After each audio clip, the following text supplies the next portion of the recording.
আসসালামু আলাইকুম প্রিয় শিক্ষার্থীরা ও যারা দেখছেন সকলকে শুভেচ্ছা জানিয়ে অ্যান মেরিট কেয়ার স্কুল কর্তৃক আয়োজিত অনলাইন ক্লাসে স্বাগত জানাচ্ছি। আজ আমার আলোচনার বিষয় ষষ্ঠ ও সপ্তম শ্রেণী তথ্য ও উপাত্ত বিষয়ের উপরে। তো প্রিয় শিক্ষার্থীরা ও যারা দেখছেন আসেন আমরা মূল আলোচনায় চলে যাই। আজকে আমাদের আলোচনার যে বিষয়টা তথ্য ও উপাত্ত, এখানে আমাদের জানার বিষয় তথ্য কি এবং উপাত্ত কি। এরপরে আমরা বিন্যস্ত ও অবিন্যস্ত উপাত্ত নিয়ে জানব, মানের ঊর্ধ্বক্রম ও অধক্রম সম্পর্কে জানব, গড় মধ্যক উপচুরক কিভাবে নির্ণয় করতে হয় সেটা জানব। এরপর সর্বশেষ আমরা গণসংখ্যা সারণী তৈরি করব। তো প্রিয় শিক্ষার্থীরা, তোমরা যারা ভিডিওটি দেখছো তারা তোমরা বেশি বেশি করে এই ভিডিওটি শেয়ার করবে। তোমাদের শেয়ার করার মাধ্যমে অন্যরাও কি করতে পারবে, এটা থেকে উপকৃত হতে পারবে। তো চলো প্রথমে আমরা জেনে নেই তথ্য কি। তথ্য কি, যেমন ধরো তোমাদের শ্রেণীতে 50 জন ছাত্রছাত্রী আছে, এখানে 50 জন ছাত্র ছাত্রী আছে। এই যে 50 জন ছাত্রছাত্রী আসছে, এটা একটা তথ্য। আর এই তথ্যটা যখন বলা হবে এই 50 জন ছাত্রছাত্রীর 50 জন ছাত্র ছাত্রীর গণিত বিষয়ে প্রাপ্ত নম্বর, যেমন ধরো কিছুগুলো নম্বর দেওয়া থাকলো 50, 55, 75, 80। এখানে আমরা দেখতে পাচ্ছি এখানে কি দেখো, যখন 50 জন ছাত্রছাত্রী আছে এটা বলা হলো এটা একটা তথ্য। আর যখন এই 50 জন ছাত্রছাত্রীর গণিত বিষয়ে প্রাপ্ত নম্বর যেমন ধরো বিভিন্ন সংখ্যায় দেওয়া থাকলো, তখন সেটা কি হবে, উপাত্ত। অর্থাৎ আমরা কি বলতে পারি, তথ্যভিত্তিক সংখ্যাগুলোকে বলা হয়, অর্থাৎ তথ্যভিত্তিক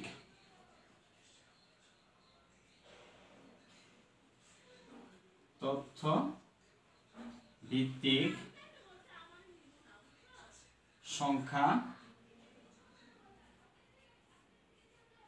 তথ্যভিত্তিক সংখ্যাগুলোকে বলা হয় উপাত্ত। তাহলে আমরা কি পেলাম, যে যদি কোনো একটা জায়গার বা ধরো তোমাদের শ্রেণীকক্ষে 50 জন ছাত্রছাত্রী আছে, এই যে একটা জিনিস, এইটা হচ্ছে একটা তথ্য। আর এই 50 জন ছাত্রছাত্রীর একটা নির্দিষ্ট বিষয়, বা যেমন ধরো তোমাদের বয়সের কথাই বললো, বিভিন্ন জনের বয়স বিভিন্ন রকম, এই যে এই বিভিন্ন বিষয়ে বিভিন্ন জনের বিভিন্ন বয়স বা বিভিন্ন নম্বরের এই যে সংখ্যাগুলো, এই সংখ্যা ভিত্তিক এই তথ্যভিত্তিক এই যে তথ্যগুলো, এই তথ্যভিত্তিক সংখ্যাগুলোকে বলা হয় কি, উপাত্ত। তো আশা করি প্রিয় শিক্ষার্থীরা তথ্য এবং উপাত্ত কি সেটা তোমরা বুঝতে পেরেছো। এরপরে চলো আমরা দেখে নিই যে বিন্যস্ত ও অবিন্যস্ত উপাত্ত কি। যেমন ধরো এখানে বিন্যস্ত উপাত্ত, একটু খেয়াল করবে, দেখো বিন্যস্ত, এখানে আমি কতগুলো সংখ্যা লিখলাম, 40, 42, 45, 38, 70, 65। এখন এই তথ্যগুলো খেয়াল করো, এখানে দেখো 40, এরপরে 42 স্বাভাবিকভাবে বৃদ্ধি পাচ্ছে, এরপরে 45 এটাও স্বাভাবিক বৃদ্ধি, এরপরে দেখো আবার কমে গেছে। তাহলে এই যে এটা, এই যখন মানের ঊর্ধ্বক্রম অনুসারে অথবা অধক্রম অনুসারে যদি সাজানো না থাকে, তাহলে এগুলোকে আমরা কি বলবো, অবিন্যস্ত উপাত্ত। যদি এটা সাজানো থাকতো এইভাবে সবগুলোই 40, 42, 35, তাহলে এই যে এখানে 38 আছে, এই 38টা সামনে চলে আসবে, এরপরে 65, এরপরে 70।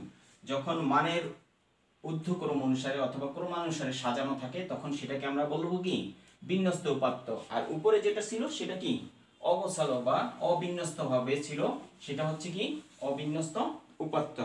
তাহলে তোমরা বিন্যস্ত উপাত্তটা জানলে, তাহলে অবিন্যস্ত উপাত্তটা কি, অবিন্যস্ত। এখন দেখো এখানে যেটা মানের ঊর্ধ্বক্রমে সাজানো আছে, এখন এই জিনিসটাই যদি আমরা এইভাবে লিখি 40, 45, 42, 70, 65, তাহলে এই যে এগুলো এই সংখ্যাগুলো দেখো সুন্দরভাবে মানে মানের ঊর্ধ্বক্রম বা অধক্রম অনুসারে সাজানো নেই, এগুলো কি অবিন্যস্ত ছাড়া, মানে এগুলো সংখ্যা একটার পর একটা 38-এর পর 40 হওয়ার কথা, 40-এর পর 45 হয়েছে, এরপর আবার 42 হয়ে গেছে, অর্থাৎ একবার বাড়ছে একবার কমছে, এরকম ভাবে যেগুলো থাকে সেগুলো হচ্ছে কি অবিন্যস্ত উপাত্ত। তাহলে বিন্যস্ত বা অবিন্যস্ত উপাত্ত সম্পর্কে তোমরা ধারণা পেলে। এরপরে আসো আমরা দেখি মানের ঊর্ধ্বক্রম ও অধক্রম অনুসারে সাজানো। উপরে এই সমস্যাটি লক্ষ্য করো, এখানে নিচে 20 জন শ্রমিকের দৈনিক মজুরি দেওয়া আছে। এখানে দেখো 25, 30, 42 এভাবে সংখ্যাগুলো দেওয়া আছে 20টি। এই সংখ্যাগুলো থেকে এই যে শ্রমিকগুলো এদের দৈনিক মজুরিতে দেওয়া আছে এগুলা, অর্থাৎ এই যে 20 জন শ্রমিক, এই 20 জন শ্রমিক, এই যে আমরা প্রথমে বললাম তথ্য, এই 20 জন শ্রমিক এটা হচ্ছে একটা তথ্য। আর যখন এই তথ্যগুলো তাদের শ্রমিকের মজুরিগুলোকে কি সংখ্যাত্মকভাবে প্রকাশ করা হয় তখন সেটা হচ্ছে কি উপাত্ত। এখন এগুলোকে মানের ঊর্ধ্বক্রম অর্থাৎ ছোট থেকে বড়র দিকে সাজাবো, আবার অধক্রম অর্থাৎ বড় থেকে ছোটর দিকে সাজাবো। যেমন ধরো এই যে এটা আছে মানের ঊর্ধ্বক্রম, তাহলে মানের ঊর্ধ্বক্রমে যদি আমরা সাজাই, মানের ঊর্ধ্বক্রমে সাজিয়ে পাই, মানের ঊর্ধ্বক্রমে সাজিয়ে পাই। তাহলে এখানে খেয়াল করবে প্রশ্নে যখন এভাবে দেওয়া থাকবে, প্রথমে দেখো ছোট সংখ্যাটি আছে 25, এরপরে দেখো 30, এখানে 27 আছে, তাহলে 25-এর পরে 27 আসবে, এরপরে কি আছে দেখো, এরপরে 30, এরপরে 30-এর পরে 42, 35, 32, তাহলে এটা হলো 32, এরপরে কি আছে 32, এরপরে 35, 37, 38, 40,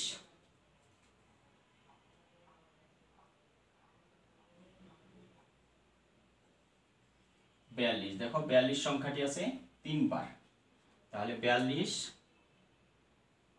এরপরে 60, 52,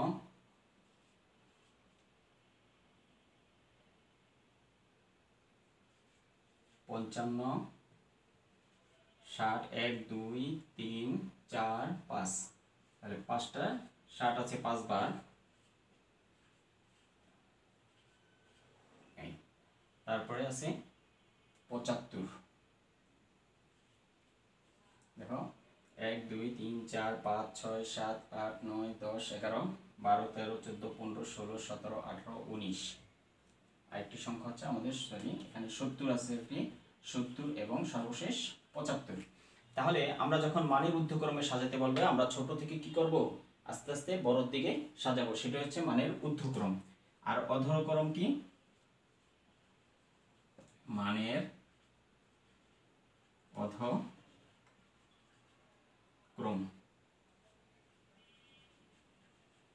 ক্রমে সাজিয়ে পাই। যখন তোমাদের প্রশ্নের ভিতরে একই প্রশ্নের ভিতরে মানের ঊর্ধ্বক্রম এবং অধক্রম দেওয়া যাবে তখন তোমরা যে কোনো একটি সাজালেই কি পরবর্তীটা সহজে পেয়ে যাবে। এদিক থেকে সাজাবে তখন বড় থেকে ছোট, 75, 70, 60, 60, 60, 60, 60, 55, 52, 42, 42, 42, 38, 37, 35, 32, 30, 27 এবং 25। দেখো এখানে যে ঊর্ধ্বক্রমে সাজাইছি তখন ছোট থেকে বড়র দিকে, এবং যখন বড় থেকে ছোটর দিকে যাব তখন সেটা হচ্ছে অধক্রমে। তাহলে তোমরা ঊর্ধ্বক্রম এবং অধক্রম এটা বুঝতে পেরেছো। এরপরে দেখো এর পরবর্তী অংশে আমাদেরকে বলছে গড়, মধ্যক ও প্রচুরক নির্ণয় করতে। দেখুন গড়, মধ্যক এবং প্রচুরক নির্ণয় করতে। এখন গড় নির্ণয়ের ক্ষেত্রে আমাদেরকে কি করতে হবে, যে উপাত্তগুলো দেওয়া আছে, যেমন ধরো উপরে যে সংখ্যাগুলো দেওয়া আছে এই উপাত্তগুলোকে কি আমরা মানের ঊর্ধ্বক্রমে এখানে সাজিয়েছিলাম। তাহলে এই মানের ঊর্ধ্বক্রমে যে সাজাইছি এখানে 20টি সংখ্যা আছে, এই 20টি সংখ্যাকে যখন আমরা যোগ করব এই বৃষ্টি সংখ্যার উপাত্তগুলোর সমষ্টিকে আমরা কি করব উপাত্তগুলোর সংখ্যা দ্বারা যখন ভাগ করব সেটাই কি হবে, সেটাই হচ্ছে গড়। এখন আমরা গড় নির্ণয় করব। দেখো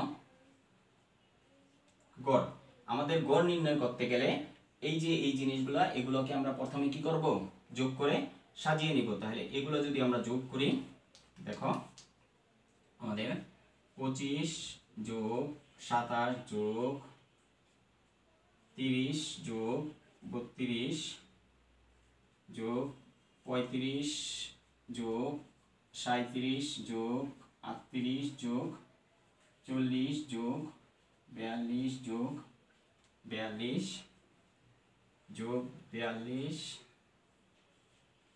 52 55 যোগ 60 যোগ 60 যোগ 60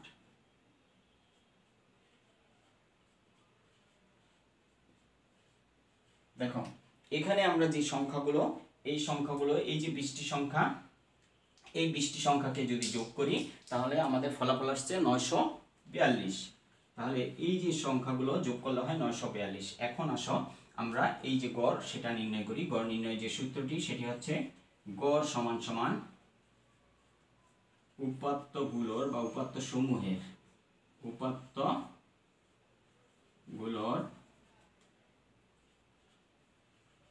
সমষ্টি, নিচে হবে উপাত্তগুলোর সংখ্যা, উপাত্তগুলোর সংখ্যা। তাহলে দেখো এখানে যেটা হচ্ছে উপাত্তগুলোর সমষ্টি হচ্ছে 942 আর উপাত্তগুলোর সংখ্যা হচ্ছে কয়টি, এখানে দেওয়া ছিল উপাত্তগুলোর সংখ্যা 20 জন শ্রমিক, তাহলে উপাত্তগুলোর সংখ্যা 20। তাহলে আমরা যদি এটাকে ভাগ করি তাহলে আমাদের কত আসছে 47.10। এটা হচ্ছে কি আমাদের গড়। তাহলে উপাত্তগুলোর সমষ্টিকে, অর্থাৎ এই যে উপাত্তগুলো দেওয়া থাকবে এগুলোর সমষ্টিকে আমরা যদি উপাত্তগুলোর যে সংখ্যা, মোট কয়টি সংখ্যা 20টি সংখ্যা, এই সংখ্যা দ্বারা ভাগ করি তাহলে আমরা কি পাবো উপাত্তগুলোর গড় পাবো। আশা করি তোমরা গড় জিনিসটি বুঝতে পেরেছো। এরপরে আসো আমরা মধ্যক নির্ণয় করি। এই যে মধ্যক, এখন মধ্যক নির্ণয়ের ক্ষেত্রে দুটি সূত্র প্রয়োগ করা হয়। যদি সংখ্যাগুলো অর্থাৎ যে উপাত্তগুলো দেওয়া থাকবে সেই উপাত্তগুলো যদি জোড় হয় তাহলে একটি সূত্র প্রয়োগ করতে হয়, এবং উপাত্তগুলো যদি বিজোড় হয় তাহলে আরেকটি সূত্র প্রয়োগ করতে হয়। এখন আমরা দেখো এখানে যে উপাত্তগুলো দেওয়া আছে আমাদের, সেখানে দেওয়া আছে কি জোড়, অর্থাৎ 20টি, অর্থাৎ জোড় সংখ্যা দেওয়া আছে। জোড় সংখ্যার ক্ষেত্রে আমরা একটি সূত্র প্রয়োগ করব এবং পরবর্তীতে আমি বিজোড় সংখ্যা হলে তোমরা কিভাবে উপাত্তগুলোর কি সূত্র প্রয়োগ করবে সেটা দেখাবো। দেখো এখন আমরা মধ্যক নির্ণয় করব। মধ্যক, মধ্যক সমান সমান যদি জোড় সংখ্যা হয়, এখানে তোমরা লিখে নিতে পারো প্রথমে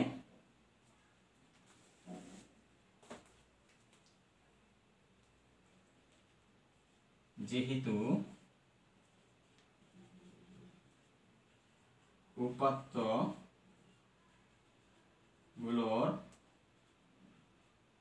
সংখ্যা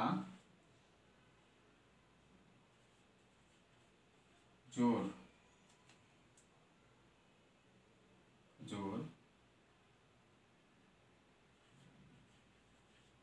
অর্থাৎ 20টি, সুতরাং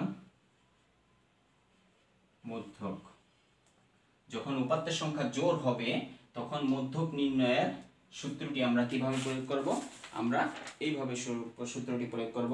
উপাত্ত সমূহের যে সংখ্যাগুলো এগুলো যদি জোড় হয়, এখন তুমি জিনিসটি খেয়াল করো যে আমাদের সংখ্যা আছে 20টি। দেখো 1 2 1 মানের ঊর্ধ্বক্রমে যেগুলো সাজাইছি 1 2 3 4 5 6 7 8 9 10। তাহলে এখানে 10টা আর পরে আছে 10টা, অর্থাৎ এই যে 10 এবং 11তম পদ, এই যে এটাই কি দুই দিকে দেখো 1 2 3 4 5 6 7 8 9টা, 1 2 3 4 5 6 7 8 9টা, অর্থাৎ দুই দিকে উভয় দিকে 9টা 9টা ছাড়ার পরে মাঝখানে যে জিনিস দুইটা রইলো, যে সংখ্যা দুইটা রইলো সেই দুইটার কি গড় করলে আমরা কি করব, আমরা উপাত্তগুলো পেয়ে যাব। তাহলে যখন আমরা এইটা প্রয়োগ করব, উপাত্তগুলোর সংখ্যা যখন জোড় হবে, জোড় হলে আমরা কি করব, সেই সংখ্যাগুলোকে এখানে কততম পদ 10 এবং 11 আমরা লিখব দশম প্লাস দশম ও 11তম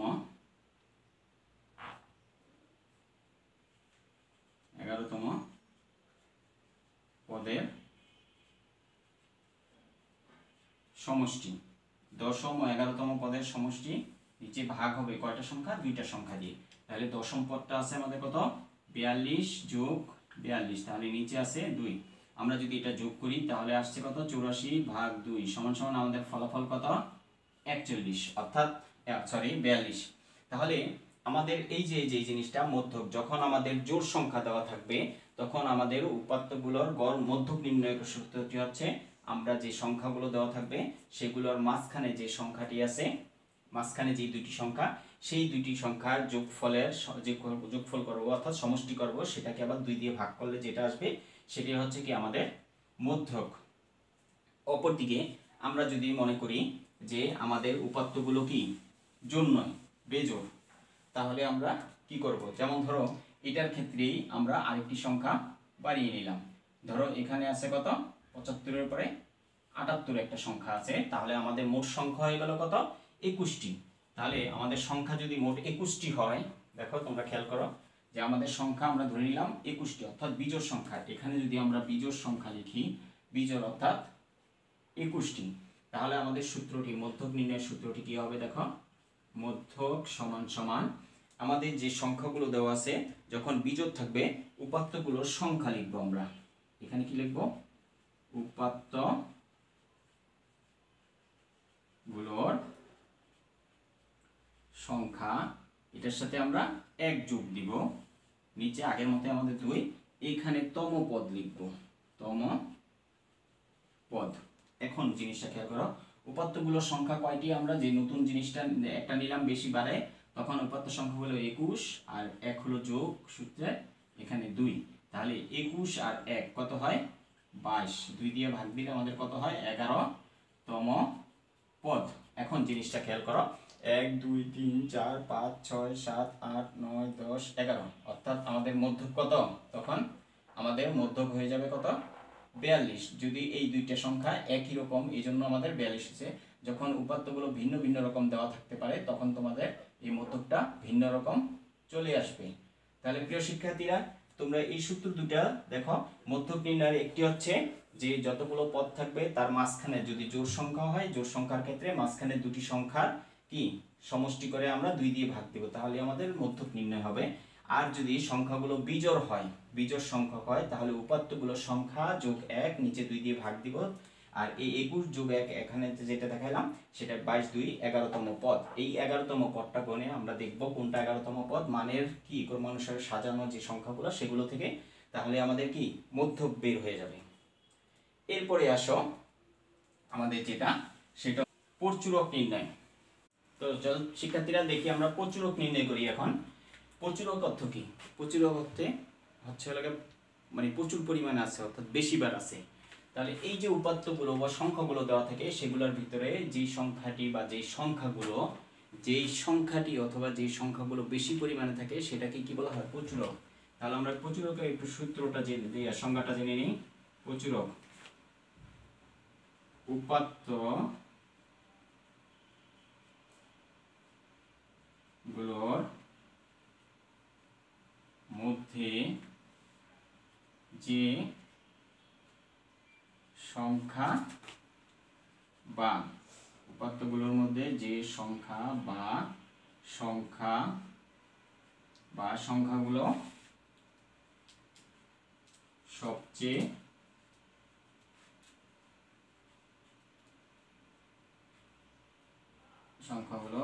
সবচেয়ে বেশি বার রয়েছে তাকে প্রচুরক বলে। অর্থাৎ যে সংখ্যা, একটি সংখ্যা হইতে পারে, যেমন ধরো এখানে আমাদের যে উপাত্তগুলো দেওয়া আছে সেখানে 60 আছে, সর্বোচ্চ কতবার? 1 2 3 4 5 বার। এখন এরকমও হইতে পারে যে এই 42 সংখ্যাটিও 5 বার থাকতো, তাহলে এই উপাত্তগুলোর প্রচুরক কি হইতো? 42 এবং 60। এখন যেহেতু একটি সংখ্যা অর্থাৎ 7 সংখ্যাটাই কি সর্বাধিক 5 বার আছে, তাহলে এই উপাত্তগুলোর প্রচুরক হবে কি 60, তাহলে সবচেয়ে বেশি হয় তাকে প্রচুরক বলে। তাহলে তোমরা বুঝতে পারছো প্রচুরকের সংজ্ঞাটি। এখন আমরা দেখি এই যে উপাত্তগুলো দেওয়া আছে এই উপাত্তগুলোর মধ্যে প্রচুরক কোনটি হবে। তাহলে 60 যেহেতু সবচেয়ে বেশি বার আছে অর্থাৎ 5 বার আছে, তাহলে আমরা কিভাবে লিখব যে উপাত্ত গুলোর মধ্যে 60 সংখ্যাটি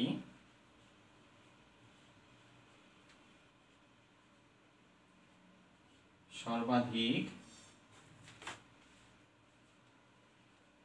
5 বার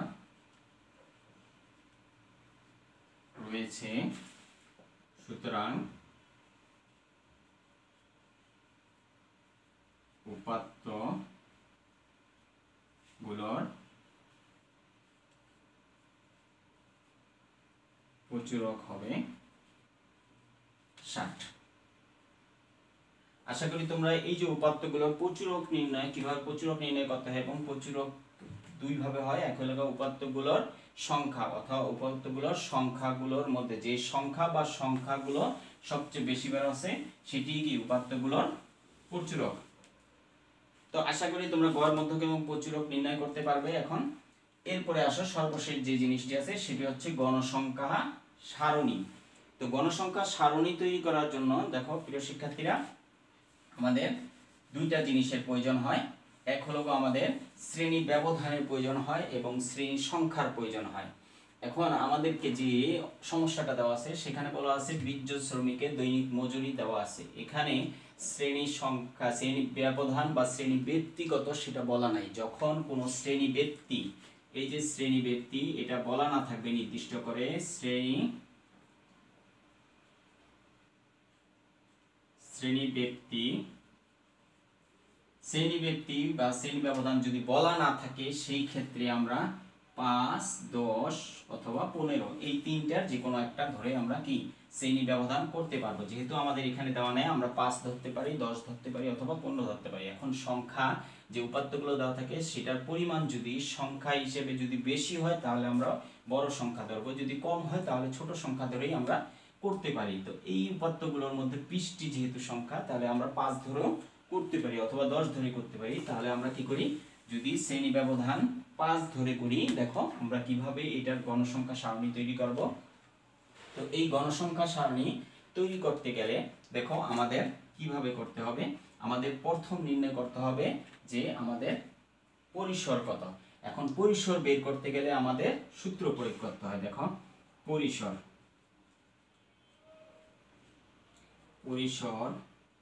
এখানে লিখে দিবা আমরা জানি পরিসর সমান সমান, এখানে পরিসর সমান সমান অর্থাৎ এখানে যে সর্বোচ্চ সংখ্যাটা কত 78। পরিসরের সূত্র হচ্ছে দেখো সর্বোচ্চ সংখ্যা বিয়োগ সর্বনিম্ন সংখ্যা এর সাথে যোগ হবে 1। তাহলে সর্বোচ্চ সংখ্যাটা হচ্ছে আমাদের 78 আর সর্বনিম্ন যে সংখ্যাটা সেটা হচ্ছে 25। তাহলে সর্বোচ্চ সংখ্যাটা হচ্ছে 78 এবং সর্বনিম্ন 25। এই দুটা বিয়োগ করে এর সাথে আমরা কি করব 1 যোগ করব। দেখো এই 5 আর 3 5 53 যোগ 1 অর্থাৎ আমাদের পরিসর হচ্ছে কত 54। তাহলে পরিসর 54 আর আমাদের যেহেতু এখানে অঙ্কে শ্রেণী ব্যবধান বলা নাই আমরা যদি নিজেরা ধরে নিই আমরা লিখে নিব ধরি শ্রেণী ব্যবধান সমান সমান 5। এখন দেখো আমরা যদি শ্রেণী ব্যবধান 5 ধরি তাহলে আমাদের শ্রেণীর সংখ্যা কয়টা হবে সেটা আমরা নির্ণয় করব। শ্রেণী সংখ্যা নির্ণয়ের সূত্র,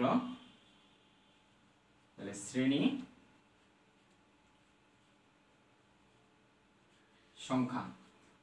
সংখ্যা নির্ণয়ের সূত্রটি হচ্ছে এই যে আমরা পরিসর বের করে নিলাম এই পরিসর ডিভাইডেড শ্রেণী ব্যবধান।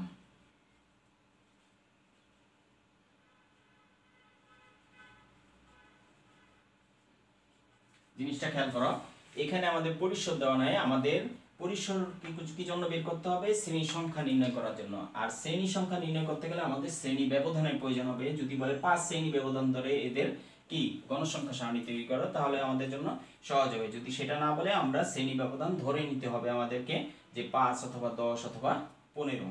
তো এখানে আমাদের পরিসর কত বের হয়েছে? 54।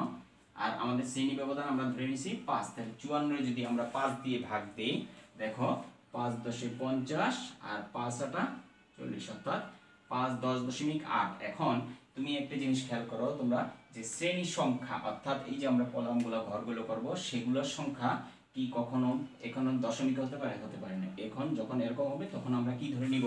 এটা 11। যদি 5.2 হয় তাহলে 6 ধরবো, যদি 7.5 হয় তাহলে 7 ধরবো। এইভাবে আমরা কি করব? শ্রেণী সংখ্যা বের করে নিব। তাহলে তোমরা পরিসরের সূত্রটি দেখো, সর্বোচ্চ সংখ্যা বিয়োগ সর্বনিম্ন সংখ্যা যোগ 1। তাহলে সর্বোচ্চ সংখ্যা থেকে সর্বনিম্ন সংখ্যা যদি আমরা বিয়োগ করি, এটার সাথে 1 যোগ করলে হয় 54। আর শ্রেণী ব্যবধান দেওয়া না থাকলে আমরা ধরে নিলাম শ্রেণী ব্যবধান 5। তাহলে শ্রেণী সংখ্যা নির্ণয়ের সূত্রটি হচ্ছে পরিসর ভাগ শ্রেণী ব্যবধান। তাহলে 5 যখন পরিসরকে আমরা শ্রেণী ব্যবধান দিয়ে ভাগ করব, তখন 10.8 আসে। এই 10.8কে আমরা যদি কি রাউন্ড ফিগারে নিয়ে নিই, অর্থাৎ আমরা এর কাছাকাছি যে সংখ্যাটা সেটা হচ্ছে 11। অর্থাৎ আমাদের ঘর কয়টা? 11টা ঘরের প্রয়োজন হবে এই যে 20টা তথ্য, এই 20টা তথ্য লেখার জন্য। এখন আমরা যদি এরকম ধরি, তুমি যদি বলো যে না আমি 5 ধরবো না, আমি কি করব? 10 ধরে নিব, তাহলে আমরা কি করব? এখানেও শ্রেণী ব্যবধান কত? 10 লিখব। আর যদি আমরা 10 লিখি তাহলে আমাদের হচ্ছে 5.4, অর্থাৎ আমাদের কয় ঘরের প্রয়োজন হয়? 6টা ঘরের প্রয়োজন হয়। তাহলে তোমরা বুঝতে পেরেছো, যদি আমাদের 10 হয় এরকম হবে, 15 হলে আমরা ভাগ করে দেখব কত হয়, সেটার সাথে মিল করে আমরা কি করব? এই দশমিকগুলো বাদ দিয়ে পরের যে রাউন্ড অঙ্কটা আসে সেই অঙ্কটাকে লিখে দিব। অর্থাৎ আমাদের এখানে 6টা, আর উপরে নিচে আমাদের কি যে সংখ্যাগুলো, যে জিনিসগুলো শ্রেণী ব্যবধান অথবা আমাদের টেলিচিহ্ন অথবা গণসংখ্যা সারণী বা শ্রমিকদের মজুরি লেখার জন্য 3টা ঘরের প্রয়োজন হবে। এই ঘরগুলোর জন্য একটা ঘর লাগবে উপরে, আর নিচে আমাদের মোট নামানোর জন্য একটা ঘর লাগবে। অর্থাৎ 6 আর যোগ 2 8টি ঘরের প্রয়োজন হয়। তো চলো আমরা দেখে নিই কিভাবে আমরা গণসংখ্যা সারণীতে কিভাবে তথ্যগুলো আমরা লিখব। দেখো এখানে আমি দেখাচ্ছি তোমাদের, তোমরা উপরে লিখে নেবে, নিচে গণসংখ্যা সারণী তৈরি করা হলো।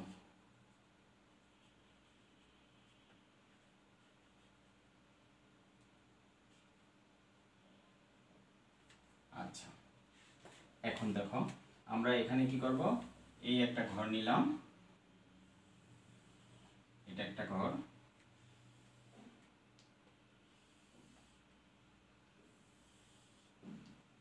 দেখো আমাদের মোট 8টি ঘর লাগবে। 1টি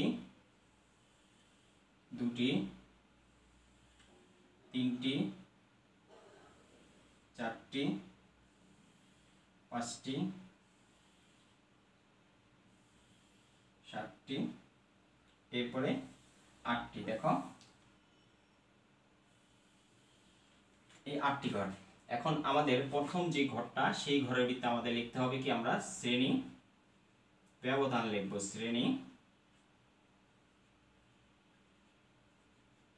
শ্রেণী ব্যবধান, এরপরে টেলি চিহ্ন, এরপরে এখানে গণসংখ্যা লিখতে পারি অথবা শ্রমিকের সংখ্যা লিখতে পারি। আমরা গণসংখ্যা, ঘটন সংখ্যা, সরি